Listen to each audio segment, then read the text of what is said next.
D'accord. Donc, je vais vous parler aujourd'hui pas tellement du soin. J'avais compris que c'était plutôt la recherche, à la fois des mécanismes et la recherche clinique qui vous intéressait.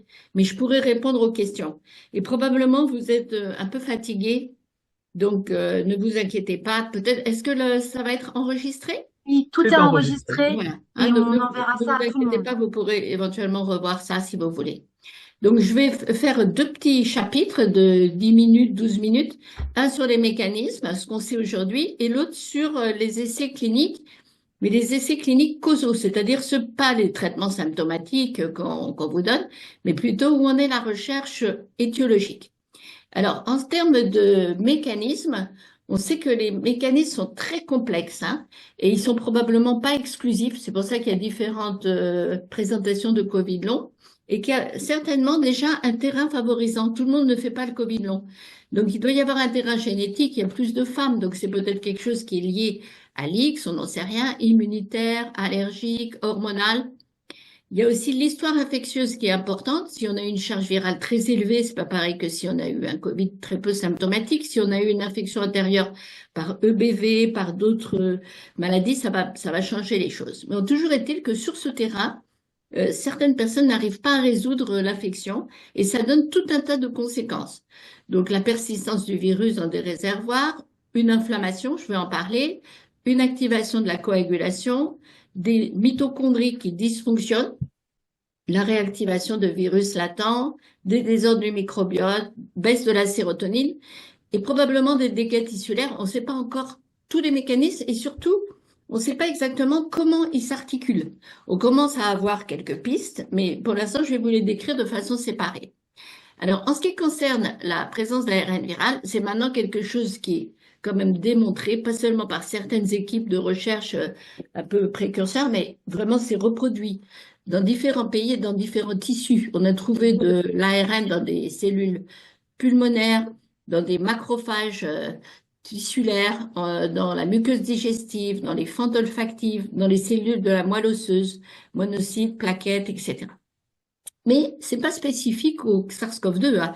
Il y a d'autres virus, que ce soit des virus ADN ou ARN, pour lesquels il y a de la persistance virale sans qu'il y ait de maladie.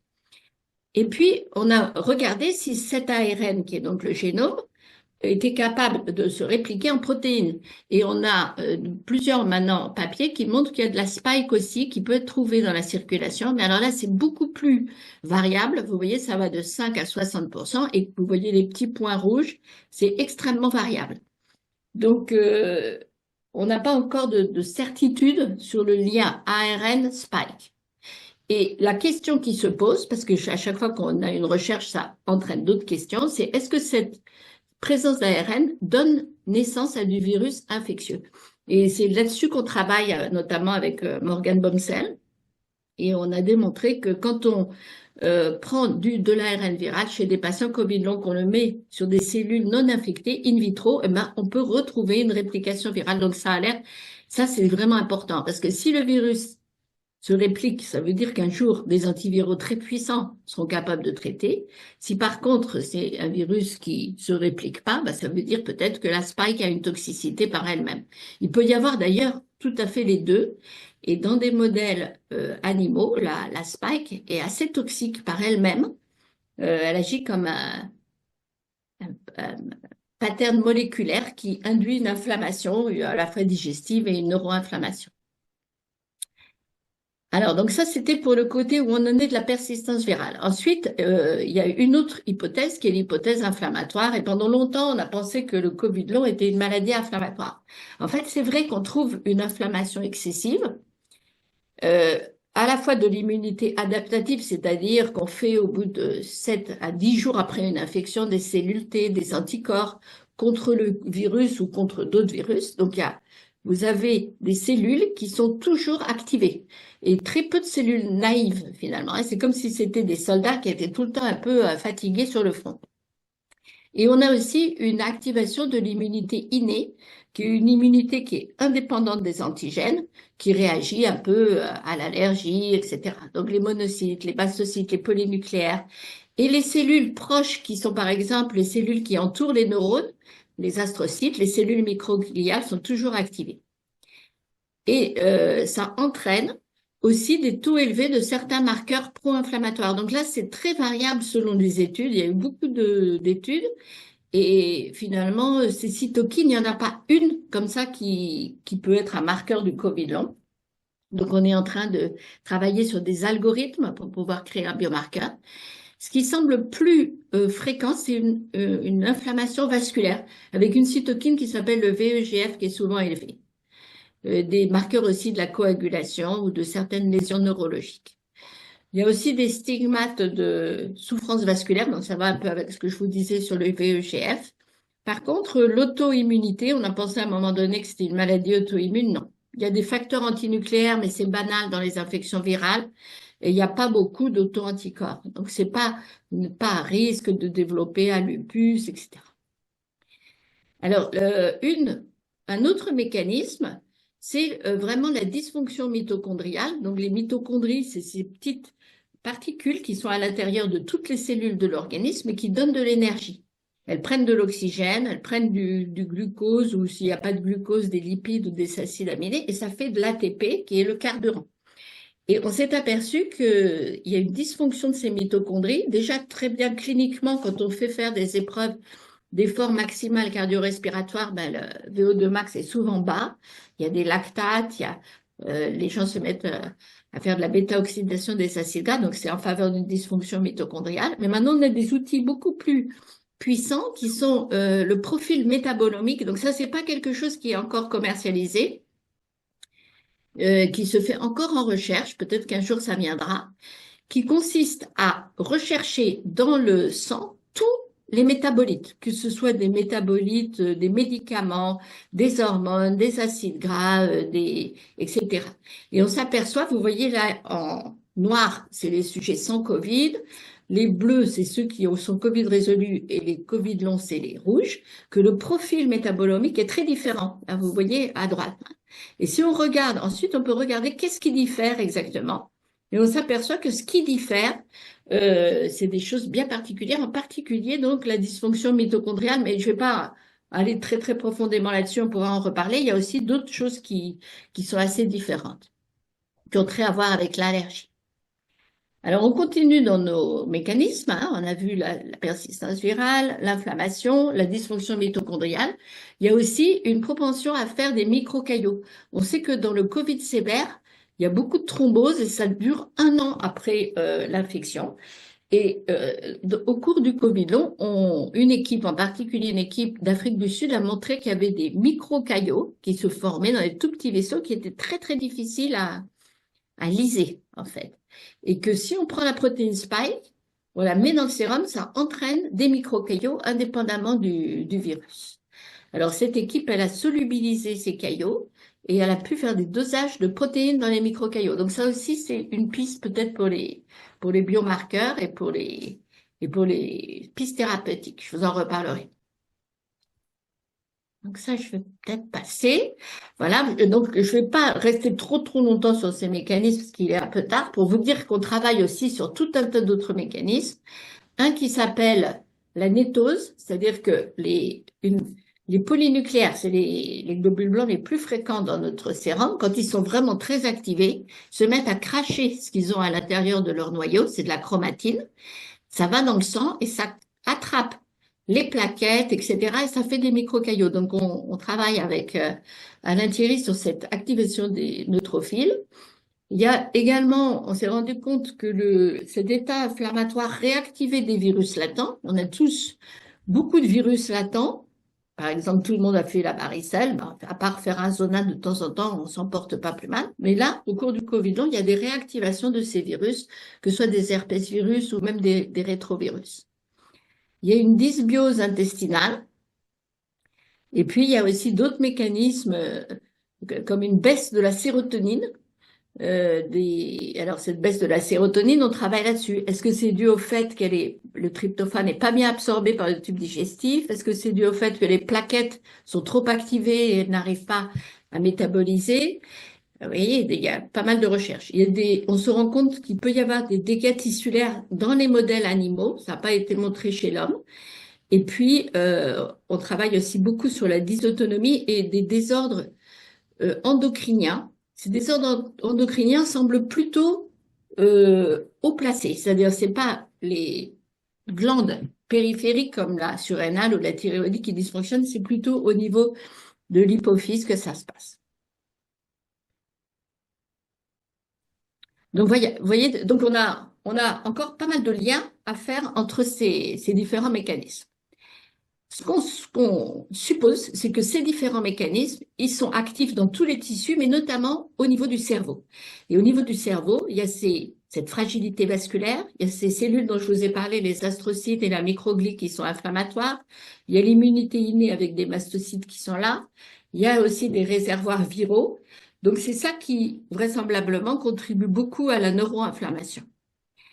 Et c'est pas n'importe où au niveau du cerveau. Euh, oui, donc j'ai sauté une diapo pour aller plus vite, mais vous voyez dans les formes de Covid aigu sévère, le virus va se mettre au niveau des voies respiratoires et des voies ORL, mais dans le Covid long, il semble que le virus par la voie olfactive va rentrer dans le cerveau et peut rester dans la base du cerveau. Or, cette base du cerveau est très importante. Il y a les régions limbiques de la mémoire, la réflexion, le sommeil, et puis il y a le tronc cérébral. Dans ce tronc cérébral, il y a beaucoup de ganglions qui sont responsables de tout ce qui est fonction automatique de l'organisme. Et effectivement, quand on regarde tous vos symptômes, on se rend compte que beaucoup de ces symptômes, c'est pas du tout 100% bien sûr, mais par exemple, quand on parle de tachycardie, d'hyperventilation, de troubles digestifs, gastroparésie, troubles sphinctériens, thermorégulation, sécheresse oculaire, etc., et ben tout ça, ce sont des symptômes qui peuvent être liés à une dysfonction du système nerveux autonome. Système nerveux autonome, il y a deux pans. Il y a le système sympathique qui globalement est comme le yin chinois qui stimule, et le système parasympathique qui calme. Et vous voyez les noyaux du système parasympathique, ils sont tout en haut là au niveau du tronc cérébral. Et puis aussi au niveau des zones sacrées, voilà, qui énervent la vessie, le rectum. Et on s'est rendu compte dans une étude qu'on a faite à Lariboisière, mais ça a été repris après par d'autres, qu'on a une sous-activité du système parasympathique et une hyperactivité du sympathique au cours du Covid. On ne sait pas pourquoi. Pourquoi est-ce qu'il y a probablement que le virus est là au niveau de ces noyaux-là. Voilà, donc toute cette recherche, si vous voulez, ça aboutit à quoi en 2025? Ça aboutit à ce qu'on va bientôt, j'espère, trouver des biomarqueurs. Donc il y en a plusieurs qui sont possibles. Par exemple, vous avez vu, ça peut être l'algorithme de certaines cytokines. Par exemple, Patterson a montré que 3 cytokines sous forme d'un rapport pouvaient être assez prédictif de Covid long. Ça peut être de détecter la protéine spike, mais là on voit que c'est pas chez tout le monde, de détecter l'ARN viral, mais encore faut-il être sûr que c'est pas chez les Covid résolus. Le profil métabolique, ça peut être encore autre chose. Ça peut être les hypométabolismes cérébraux, ça j'en parlerai pas parce que c'est déjà bien connu. Mais jusqu'à présent, on n'a pas un marqueur unique qui soit suffisamment sensible et spécifique. Donc on travaille vraiment là-dessus. Est-ce que c'est parce que les formes cliniques sont très hétérogènes? Ça nous pose pas mal de questions. Mais voilà, ce marqueur qu'on va certainement finir par avoir, ça va être très important à la fois pour légitimer la maladie, poser le diagnostic, orienter la recherche, suivre les patients dans les traitements. Alors, bien qu'on n'ait pas ces marqueurs, ça n'a pas empêché les chercheurs, et c'est ça qui est un peu dommage en France par rapport à d'autres pays, de faire de la recherche thérapeutique. Alors, cette recherche thérapeutique, elle est dans toutes les directions qu'on a vues précédemment. Ça peut être les antiviraux, l'inhibition de virus latents, les immunomodulateurs, neuromodulateurs, anticoagulants, etc. Il n'y a pas beaucoup de choses sur les mitochondries, mais on dira un petit mot. Alors, pour regarder un petit peu ce qui se passe, je suis allée sur le site Clinical Trial, trial.gov. Vous pouvez y aller quand vous mettez votre mot-clé, puis vous allez voir ce qui se passe. Malheureusement, c'est en anglais. Et on trouve 550 études au moins sur le Covid long, 150 essais thérapeutiques. Et là, j'ai regardé pour aujourd'hui les études vraiment de médicaments causaux. Donc, il y en a quand même plus d'une trentaine, mais il faut faire attention, même si c'est positif, elles sont surtout pilotes, la puissance est faible, on n'a pas de biomarqueurs, donc c'est toujours des critères cliniques, vous voyez, genre, on regarde la qualité de vie, la baisse de la fatigue, les symptômes du système nerveux autonome. Et puis, malheureusement, il n'y a pas beaucoup de suivi. On regarde ce qui se passe à la fin du traitement ou 3 semaines ou 3 mois après, quoi. Mais pas à long terme. Donc, on n'est pas sûr que ces médicaments marchent toujours. Malgré tout, il y a quand même des choses. Alors déjà, on a les antiviraux. C'est les seuls que je vous montrerai sous ce format-là parce que c'est un peu compliqué.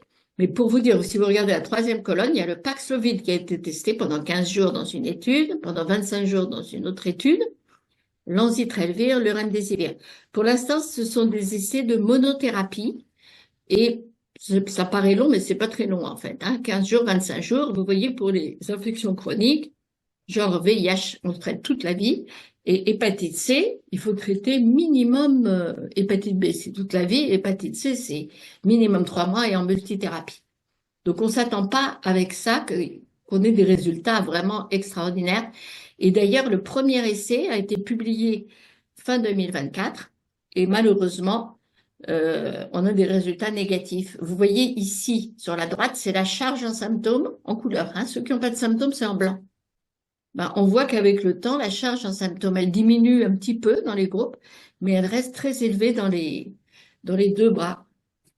Et donc, est-ce que c'est dû au fait qu'on n'avait pas de critères virologiques, donc on n'a pas pu voir si le virus partait et revenait?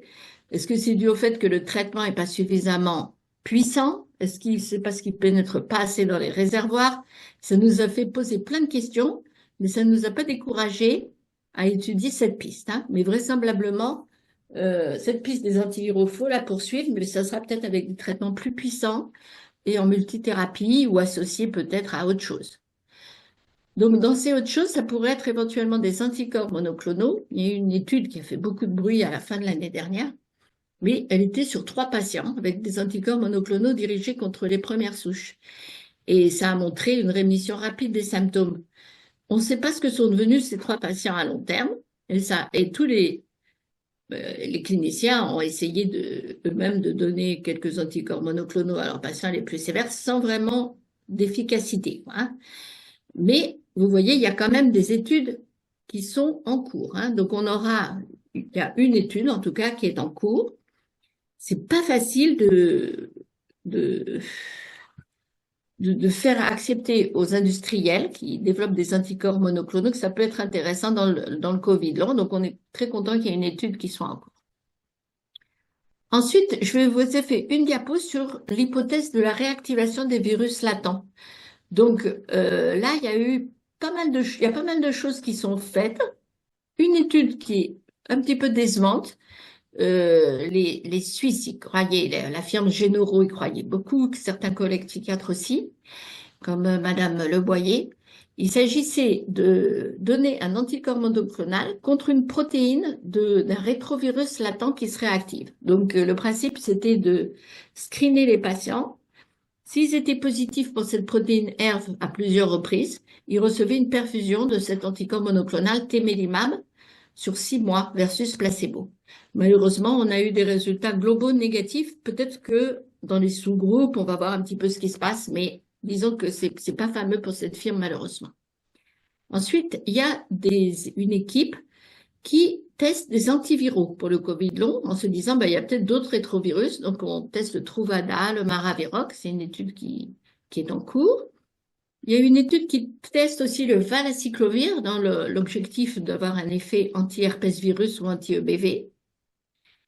Et il y a une étude qui a débuté avec le lazarotide, qui est... Ah mince, attendez. Je m'aperçois que c'est pas les bonnes là. Bon, c'est pas grave. Lazarotide, c'est un petit peptide qui inhibe les jonctions serrées. Donc, s'il y a du virus dans les cellules, ça empêcherait ces virus de sortir. Ouais, ça va. Je reviens sur les bonnes dias. Donc maintenant, je vais passer, on a vu les antiviraux, on va passer à une autre approche qui est celle des immunomodulateurs, puisque vous avez vu qu'une des mécanismes physiopathologiques, c'était l'inflammation. Donc il y a pas mal d'immunomodulateurs qui sont testés. Donc je ne vais pas du tout vous les décrire, juste que vous voyez, ça peut être des anticorps monoclonaux. Il y a une équipe qui fait des perfusions de cellules souches dérivés du tissu adipeux, c'est des cellules mésenchymateuses qui ont des propriétés de régénération cellulaire. Il y en a qui travaillent sur les antagonistes des cytokines. Une équipe au Canada travaille sur des effets anti-inflammatoires et vasodilatateurs de drogues combinées. Il y a aussi le baricitinib qui est en cours de test, qui inhibe l'interféron alpha. Il y a un essai qui a l'air assez intéressant, très novateur avec la rapamycine. C'est un médicament qui, à très forte dose, est immunosuppresseur, mais à toute petite dose, il stimule les cellules NK et l'interféron alpha. Et puis, il y a aussi l'approche Maraviroc-atorvastatine. Donc ça, c'est une approche qui a pour objectif d'encercler les monocytes par à la fois un anti-CCR5 et un anti-fractalkine. Et les monocytes ainsi ne peuvent pas adhérer aux plaquettes et aux cellules endothéliales. Donc, il y a eu une petite étude qui a été publiée en 2023 et là, il y a un essai nettement plus important qui débute sur cette approche qui a l'air assez intéressante, je dois dire, dans ma pratique pour les gens qui ont des gros troubles digestifs. Alors, ensuite, donc là, on a vu les approches immunomodulatrices. Il y a aussi des approches neuromodulatrices, hein, puisque les troubles cognitifs sont au premier plan. Il y a pas mal de gens qui se sont dit, pourquoi est-ce qu'on n'utiliserait pas les neuromodulateurs qu'on utilise dans les maladies neurologiques, comme la CEP, etc., ou dans des maladies psychiatriques, sur le Covid long. Donc, je ne vous dis pas du tout que ça va marcher, mais juste je vous décris ce qu'il y a. Il y a la naltrexone qui est utilisée à toute petite dose. Donc, vous savez que la naltrexone à forte dose, c'est un anti-opioïde, c'est donné pour les toxicomanes. Mais à toute petite dose, ça a un effet anti-inflammatoire, ça a des effets anti-inflammatoires et immunomodulateurs. Donc, elle est utilisée chez certaines personnes qui ont des troubles cognitifs et elle fait l'objet de moins un essai. Il y a l'amantadine qui est un anti-parkinsonien qui fait l'objet aussi de 2 essais. Et il y a les statines aussi pour leur effet anti-inflammatoire.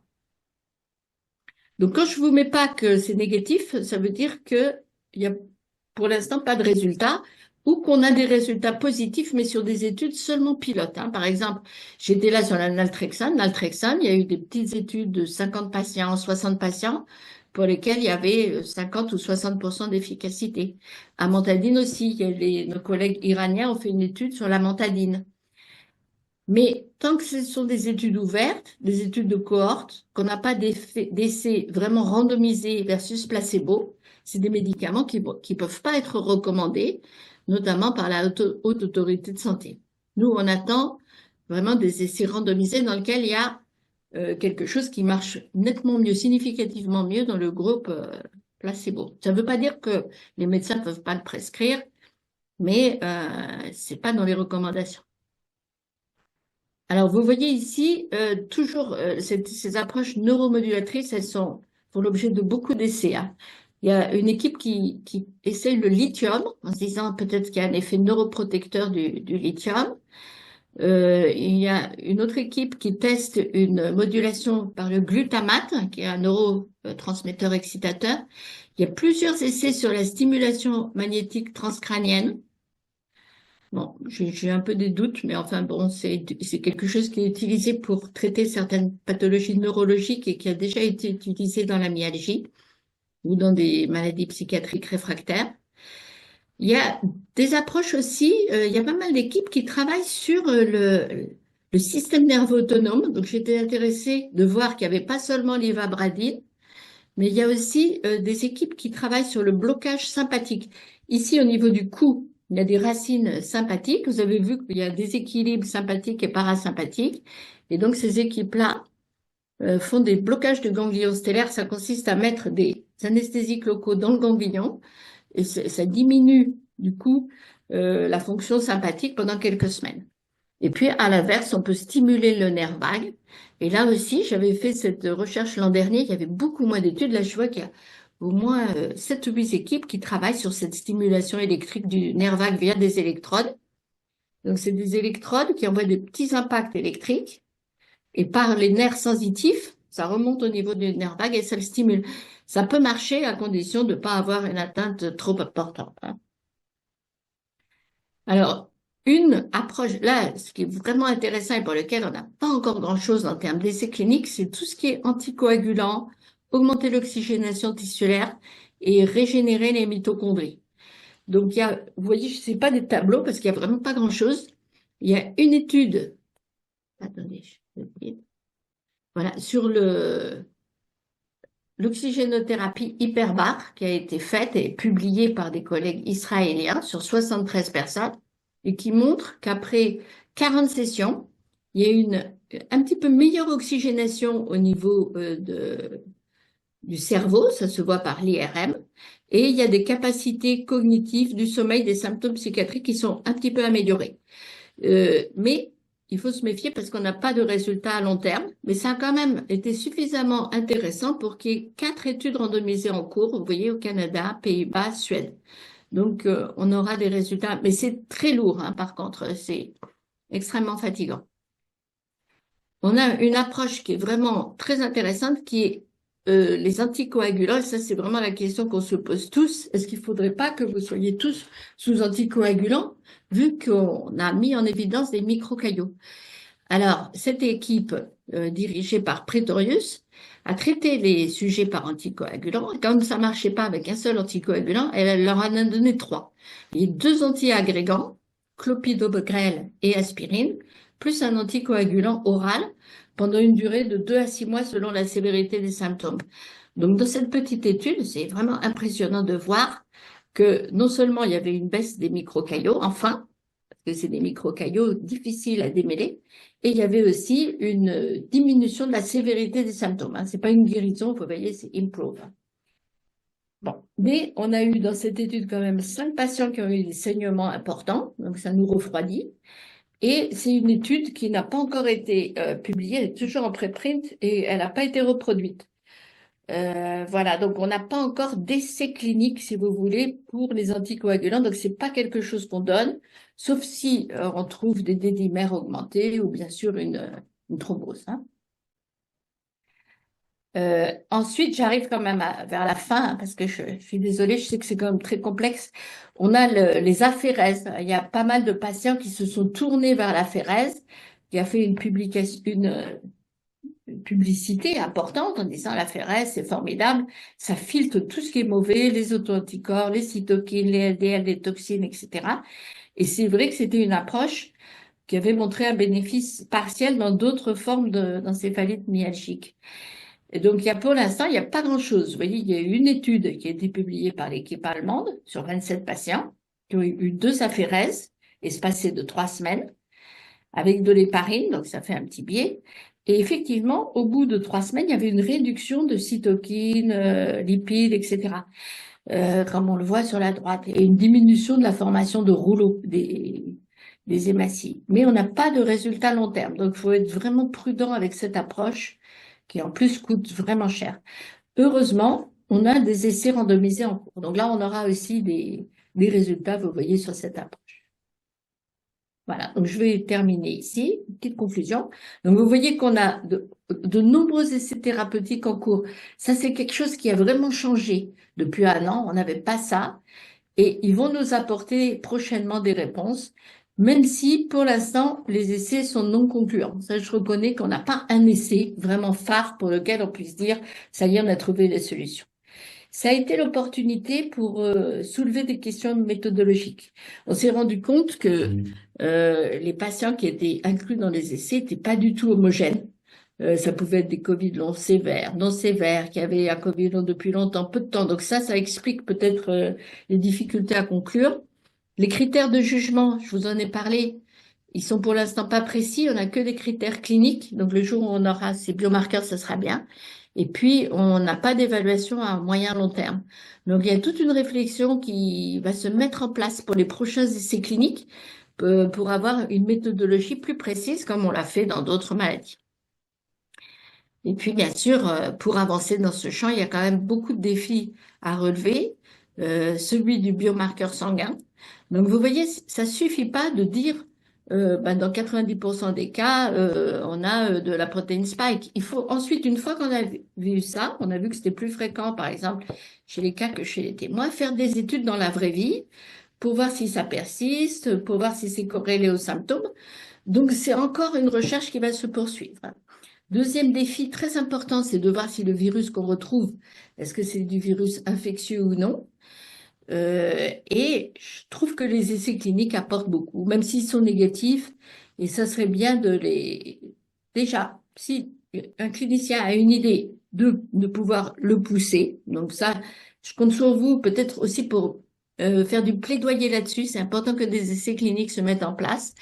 Et de notre côté, essayer de faire des plateformes avec plusieurs cliniciens français et étrangers, internationaux, pour pouvoir monter des essais de grande ampleur. Ou essais de grande ampleur, ça coûte cher, mais ça nous permettra aussi d'avoir des banques de, de sérum, de tissus, pour pouvoir répondre à des questions cliniques et des questions biologiques.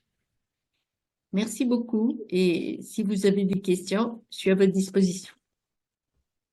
Merci infiniment, Dominique. C'était clair, c'était bien présenté, facile, même malgré j'allais dire la tarditude. Le fait que ce soit tard ce soir, c'était très clair pour nous. Et Est-ce que tu... alors, par contre, j'ai vu qu'il y avait pas mal de fautes d'orthographe parce que j'ai traduit ça cet après-midi, sachant que vous ne parliez pas tous anglais et il reste des petites coquilles, hein.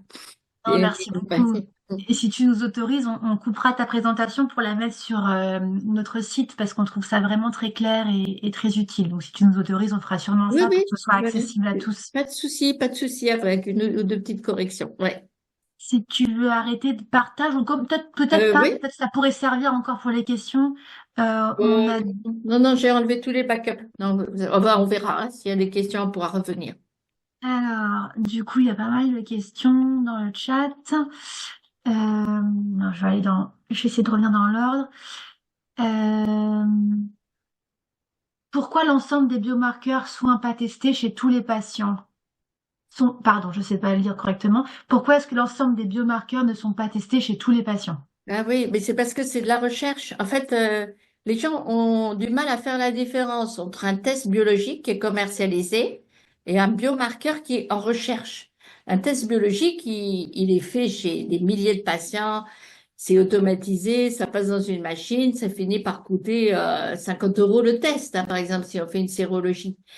Mais un test qui n'est pas commercialisé, un biomarqueur, ça mobilise un chercheur une après-midi, il doit mettre des témoins, donc c'est impossible de le faire chez tous les patients. C'est extrêmement coûteux, hein. Vous avez vu ceux d'entre vous qui ont voulu faire, par exemple, des profils de cytokines, alors que c'est en cours de commercialisation, c'est très très cher. Donc un jour, voilà, une fois que le biomarqueur aura eu l'approbation pour être un biomarqueur, il sera commercialisé, il passera dans une chaîne d'un laboratoire comme Cerba, etc. Et à ce moment-là, ça pourrait être fait chez tout le monde.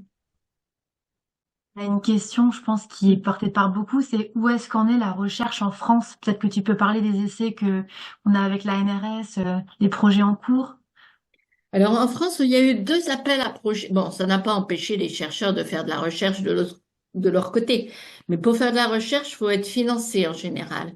Et on a eu 2 appels à projets qui ont été financés en 2022-2023 à hauteur de plusieurs millions d'euros. Ça a permis de financer environ 18 équipes. Et c'est surtout de la recherche physiopathologique. Donc, ça a permis de faire de la recherche sur, par exemple, la persistance du virus, sur des modèles animaux, sur la neuro-invasion virale. Donc, il y a eu pas mal de choses qui ont été faites, mais il n'y a pas eu d'essai thérapeutique.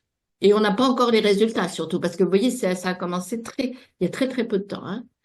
Donc, en ce qui concerne les recherches auxquelles je participe, donc on a une recherche qui a été publiée, c'était sur les réponses immunitaires des patients Covid long. Ça a permis de montrer que les patients Covid long n'avaient pas tous de sérologie positive, pas tous des bonnes réponses immunes. Il y en a qui n'avaient pas de réponse immune et qui étaient pourtant Covid long, vraiment parce que on retrouvait en dehors de te retrouver dans le sang, on retrouvait de façon approfondie soit du virus, soit des réponses T.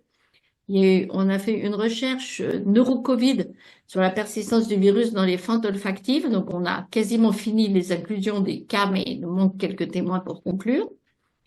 On a une recherche qui a été faite sur la persistance du virus dans les plaquettes. Et ça, c'est vraiment intéressant parce que ça montre que clairement, 70% des sujets ont du virus et que ce virus dans les plaquettes, ça entraîne des microcaillots et une baisse de la sérotonine. Donc, on arrive maintenant à commencer à construire une histoire là-dessus et à se dire que vraiment, il va falloir qu'on agisse sur ces microcaillots. On a une recherche qui est faite aussi avec Mireille Laforge sur la métabolomique. Donc, elle a présenté ça à la CROI il y a une quinzaine de jours. Vraiment très intéressant aussi. Il va y avoir un papier qui va bientôt être publié qui montre, comme je vous ai montré, ce profil métabolomique. Elle montre ça chez les sujets Covid long avec des dysfonctions assez particulières. Qu'est-ce qu'il y a d'autre? Alors, il y a eu pas mal de choses faites par l'Institut Pasteur sur les cellules NK qui dysfonctionnent, sur les modèles hamster avec la neuroinvasion. Enfin, il y a eu, bon, il y a quand même des choses intéressantes. Mais ce qui nous manque vraiment, c'est les essais thérapeutiques. C'est frustrant de ne pas faire d'essais parce que pour avoir travaillé dans le VIH et l'hépatite, c'est vraiment ça qui nous apporte beaucoup. Une question qui est revenue aussi souvent et que je partage, je pense qu'on est beaucoup à partager, c'est pourquoi on a le sentiment de continuer à se dégrader. Tout le monde n'a pas le sentiment de continuer à se dégrader, hein. On a quand même des personnes qui vont mieux. Globalement, vous avez dû voir les quelques études sur le long terme, il n'y en a pas beaucoup. Il y a à peu près 5% des gens qui se dégradent. C'est souvent des gens qui font des réinfections, qui sont probablement pas capables de lutter contre les réinfections. On a seulement 5 à 10% qui guérissent complètement, donc c'est quand même pas beaucoup. Et on a 90% qui s'améliorent tout doucement. Mais je pense que c'est une maladie chronique, malheureusement, et que dans cette maladie chronique, on n'arrive pas à guérir l'intolérance à l'effort. Et vous avez envie c'est insupportable. Ça va bien d'avoir l'intolérance à l'effort pendant un an ou deux, mais au bout d'un moment, on a envie que ça se passe, quoi. Et je pense que ça occasionne des rechutes. Ok. Mais les statistiques vont pas dans le sens d'une aggravation continue. Merci beaucoup, Dominique. On a aussi des questions sur les microcaillots. Est-ce qu'on peut les prouver et quel examen pour les diagnostiquer? Ben voilà, on n'a pas de test biologique pour les microcaillots. C'est un test qui se fait au laboratoire et qui est assez long par personne. Donc, vous avez vu l'étude de Pretorius, elle est assez intéressante parce que elle prend du sérum et elle solubilise les microcaillots et elle dose le surnageant. Et dans les surnageants, elle trouve de la fibrine, protéines amyloïdes, etc.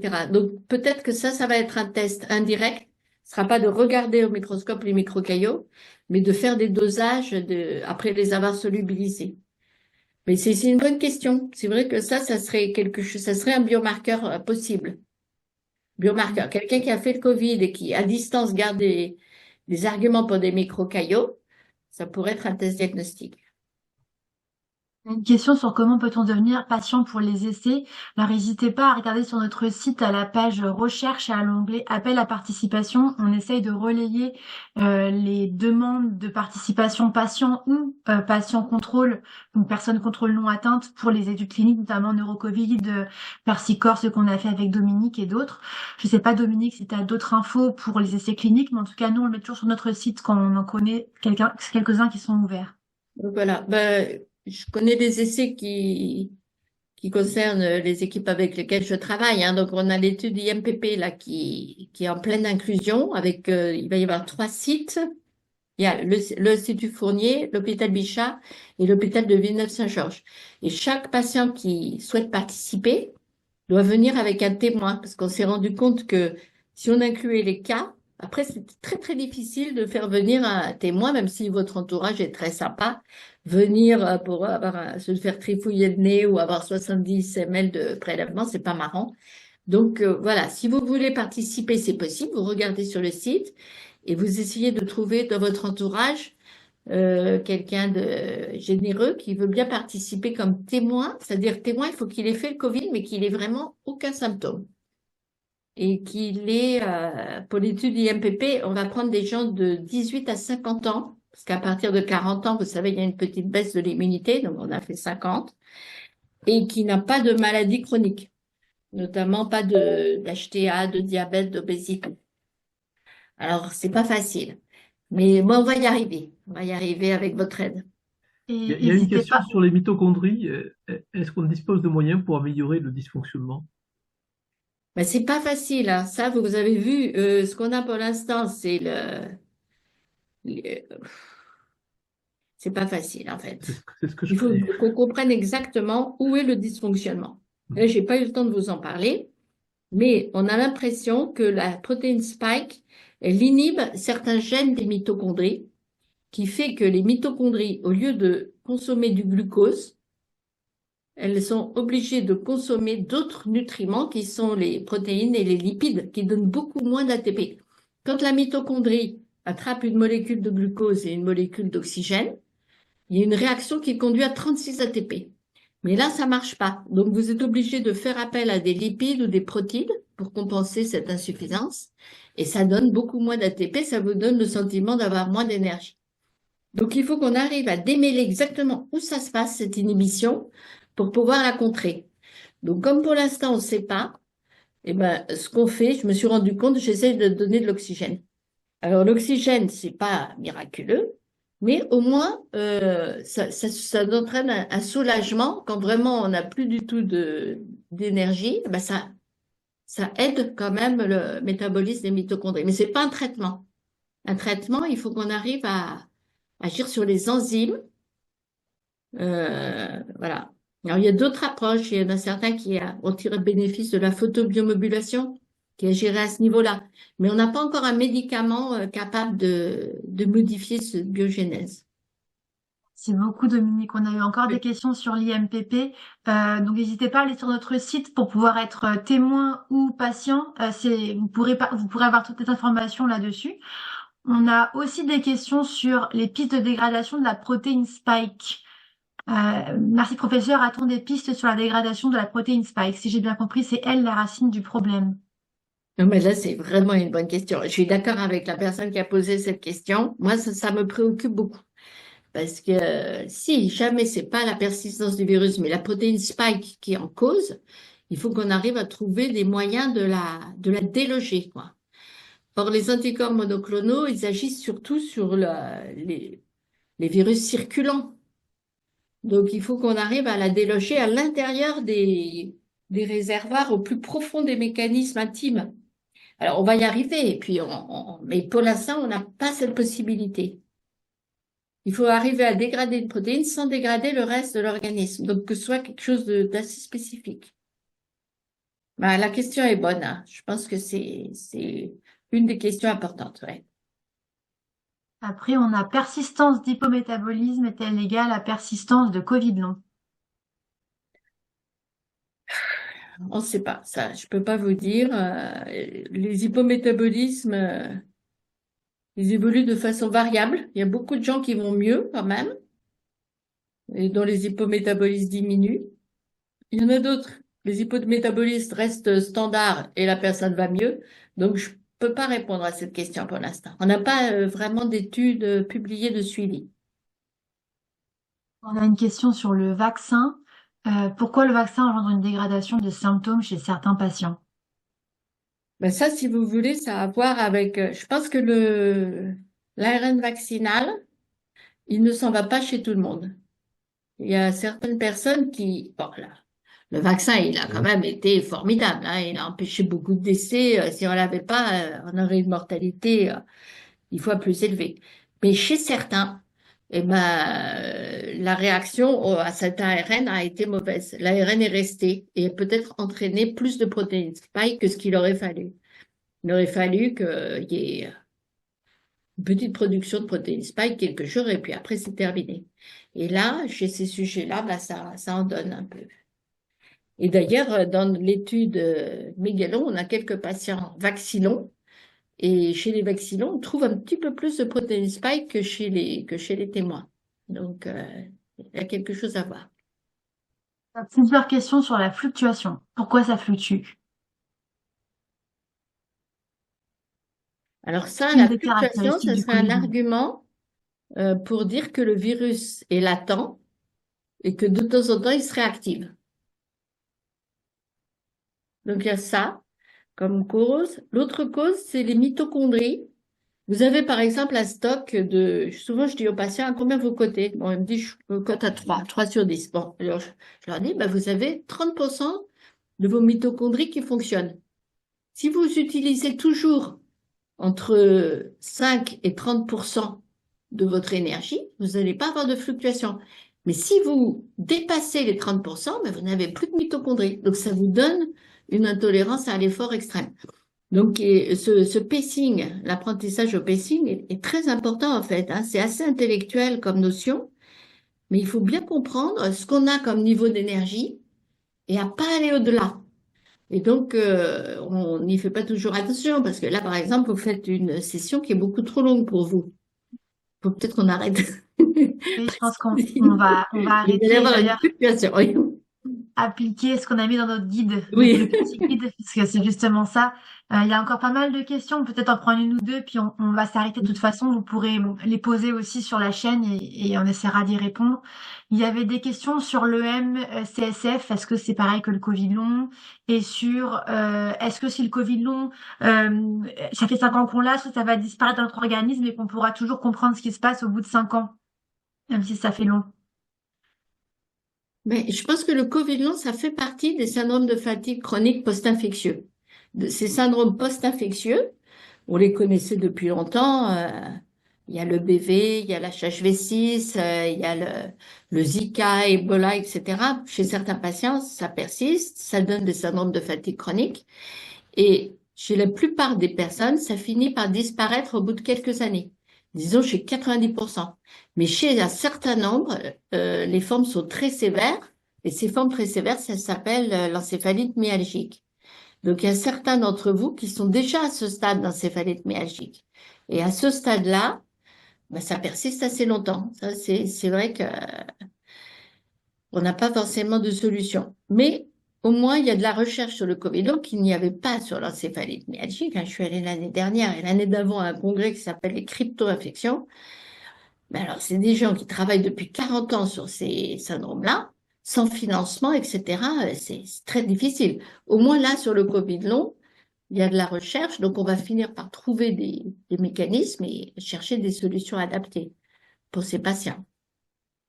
Et peut-être en termes de dernière question posée par un de nos bâtisseurs, Tom, c'est quoi les essais cliniques les plus prioritaires selon vous en termes de repositionnement de thérapie? Qu'est-ce qu'il faudrait faire? Sur quel plaidoyer il faudrait aller si on devait en pousser un ou deux majoritairement? Alors, moi, je trouve qu'il y a plusieurs approches. Il y a l'approche des antiviraux en multithérapie qui serait vraiment intéressante, mais les labos, c'est très difficile de les faire travailler alors c'est deux labos différents. Donc ça, c'est sûrement intéressant. Et puis, il y a des approches sur les médicaments qui font diminuer les microcaillots.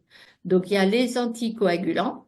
Il y a aussi Maraviroc Pravastatine. Nous, on a vu avec Morgan Bomsel qu'il y avait quand même chez certaines diminutions des microcaillots. Et puis, il y a ces essais rapamycine, etc. Ben, c'est un peu prématuré, hein. C'est un petit peu prématuré, mais c'est intéressant. Pour l'instant, on n'a pas tellement de choses sur les mitochondries. Ça serait aussi une priorité, mais on ne peut pas le faire. L'aphérèse, ben, l'aphérèse, c'est pas mal, bien sûr, de pouvoir faire des aphérèses, mais il faudrait les faire sans arrêt. Donc ça me semble pas être en pratique applicable, hein. Voilà, je dirais ça comme priorité. Un risque sur la vaccination DTP, est-ce que pour le Non, non, Covid non, long, attention, hein, il faut quand même faire le DTP, hein. Donc, les vaccinations standards avec des virus tués ou des protéines inertes, on n'a pas de risque, hein. Par contre, il faudrait pas aller attraper le tétanos parce qu'on n'a pas fait sa vaccination 45 ans, 65 ans. Toutes les vaccinations qui sont pas virus vivants, je pense que vous pouvez y aller tranquillement. donc oui, DTP, oui. Oui, TTP, oui, oui, oui, tout à fait. Et même grippe, hein, parce que quand vous faites la grippe, quand vous faites une autre infection, quelquefois cette infection est plus sévère. Donc, s'il y a des moyens d'être protégé par la vaccination assez simple, il ne faut pas hésiter. Vaut mieux faire une vaccination grippe qu'une vraie grippe quand on est Covid long. Enfin, je veux dire, vous risquez rien avec la vaccination grippe, peut-être avoir de la fièvre 24 heures. Les DTPC coqueluche et rappel Covid, du coup, mais ça, c'est pareil, Dominique. Le rappel Covid, j'hésite un peu, parce que le Covid, au cours du Covid long, on a vu quelques réactivations avec les vaccins ARN messagers. Donc, si on a la chance d'avoir à nouveau un vaccin inerte, protéines recombinantes, ça serait intéressant pour ceux d'entre vous qui ont des sérologies faibles. Mais ne faites pas trop d'ARN messager, je pense, hein. Est-ce qu'on a oublié des questions? Je commence à plus bien voir. Dites-nous s'il y a des choses qui manquent. Euh, Peut-on parler de maladies chroniques? Bah oui. Oui. Et est-ce qu'un séjour en montagne pourrait aider le métabolisme au niveau de l'énergie, comme pour les athlètes? Ben oui, oui, oui, oui. J'ai remarqué que souvent les séjours dans des régions, il faut pas être trop en altitude, mais dans des régions où il n'y a pas de pollution et un petit peu en altitude sont très bénéfiques pour les patients, hein. Et puis on avait une question sur les antihistaminiques. Pourquoi c'est intéressant pour le Covid long? Oui, alors je vous ai pas parlé du tout des traitements symptomatiques, hein, mais il y a déjà des traitements symptomatiques qui marchent bien. Les antihistaminiques, c'est un médicament contre l'immunité innée. Donc, on sait que les mastocytes sont activés. Les mastocytes, il y en a partout, notamment au niveau du tube digestif, de la peau. Et très souvent, vous avez des troubles digestifs et ces troubles digestifs, après les repas, peuvent favoriser des nausées, des troubles cognitifs. Donc, ça met l'intestin au repos. Les antihistaminiques, H1, H2 et le chromoglycate si on a encore des troubles, hein. Donc, faut pas hésiter à les tester. Ça va pas marcher chez tout le monde parce que tout le monde n'a pas exactement les mêmes mécanismes, hein. Il y a certains mécanismes plus importants chez telle personne, elle va faire plutôt des allergies. L'autre, elle va faire plutôt une atteinte du système nerveux autonome. Donc ça va pas marcher chez tout le monde. Mais ça vaut le coup de les tester. Et puis, si ça marche pas, ben, on arrête au bout de 14 jours, hein.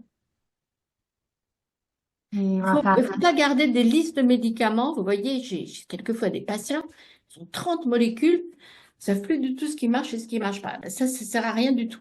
Faut essayer, c'est bien, mais il faut savoir aussi se dire, si ça marche pas, ben, on arrête ce qui marche pas, on continue ce qui marche. et en Et pareil, parlant quand vous de prenez des vitamines, c'est bien de prendre des vitamines, hein, parce que certainement au niveau de votre tube digestif, l'absorption est pas idéale, mais ça sert à rien d'en prendre tout le temps et en permanence. Ça va dans les urines après, hein. Donc faire des petites cures, c'est bien, mais voilà. Et puis de toute Ah, façon, pour l'instant, les compléments alimentaires, ça peut même être dangereux, donc faut faire oui, attention. il faut faire vraiment attention à tout ça, hein. Et la dernière question, quid des cures thermales? Et après, on va peut-être s'arrêter, ça fait 2 heures. Ben, je sais pas. Non, pourquoi pas si c'est des cures thermales qui sont sensibilisées au Covid long et qui vous apprennent à faire de la kiné respiratoire, une rééducation douce, tout ça, c'est intéressant, hein. Il y a beaucoup de cures thermales qui se sont un peu spécialisées là-dedans. Mais l'eau thermale,